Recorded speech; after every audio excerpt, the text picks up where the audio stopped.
The Financial Sector Conduct Authority held a financial literacy training for the expanded Public Works Program participants a few days ago. It's a joint initiative with the Public Works and Infrastructure Department. The aim of this project is to promote financial literacy and improve the financial resilience of households. Lyndwill Clarke from the Financial Sector Conduct Authority, the FSCA, joins us now to tell us more about this financial literacy training program for the EPWP participants. Lyndwill, good afternoon. Welcome to today on this very beautiful day of celebration in Gauteng as we celebrate our legends, the Springboks. But tell us about this very important initiative that the FSCA has conducted recently with participants of the expanded Public Works Program. How many were there and where did it take place?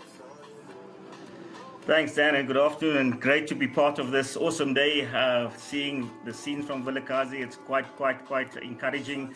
And just as we are our champions are taking the cup to the community, I think financial literacy, part of the FSCA's mission is to take financial literacy into our communities as well.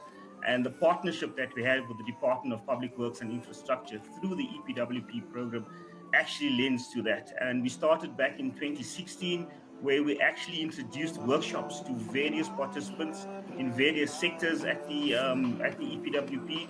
And we did the workshops ourselves initially, but the project has evolved so much now, Dan, that the EPWP staff has decided to take this on board, and we now actually do train-the-trainer program. So the first train-the-trainer program was held about a month ago, and we started the first actual workshops in Dobsonville on Monday.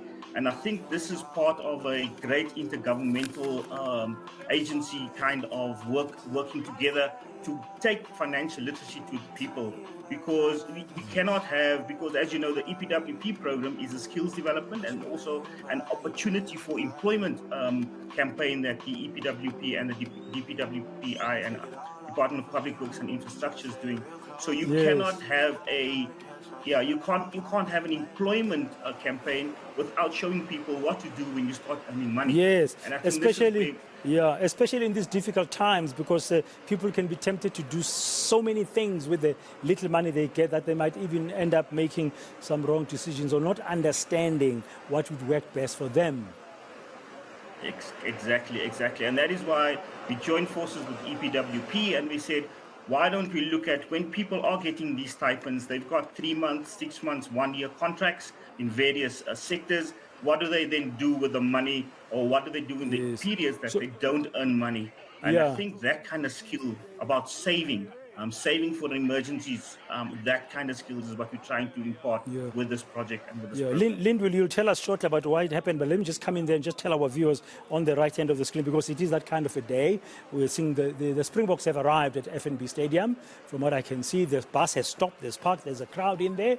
We will, of course, take our viewers live there as soon as those proceedings at FNB begin. But Lyndwill, tell me, what was the content for this literacy program, financial literacy program, for the expanded Public Works Program like, and how did it go?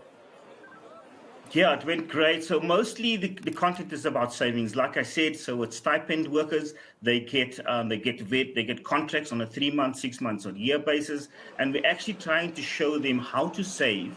And the stats have shown over the past years that about 10% of these participants can now show that they are actually saving.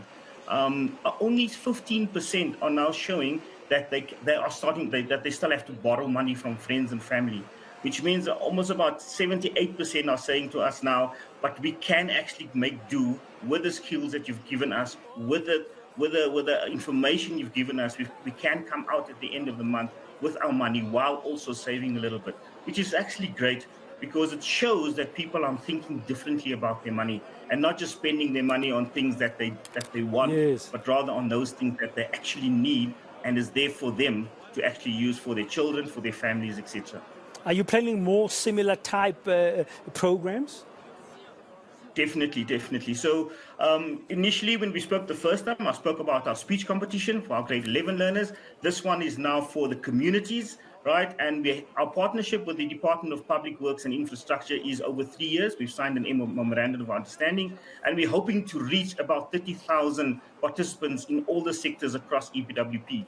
But what helps now is that EPWP has embraced the project, which means it's part of their skills development program that they actually have to do as part of the job creation as well. So it's now also shown that the FSCA's program is probably the most recognized by the participants, and this was recognized through an independent study done by EPWP.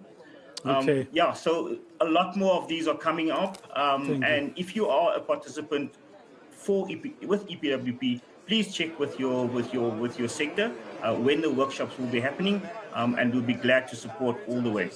Thank you very much. Lyndwill Clarke of the Financial Sector Conduct Authority. A good initiative there as well to help people manage their money better.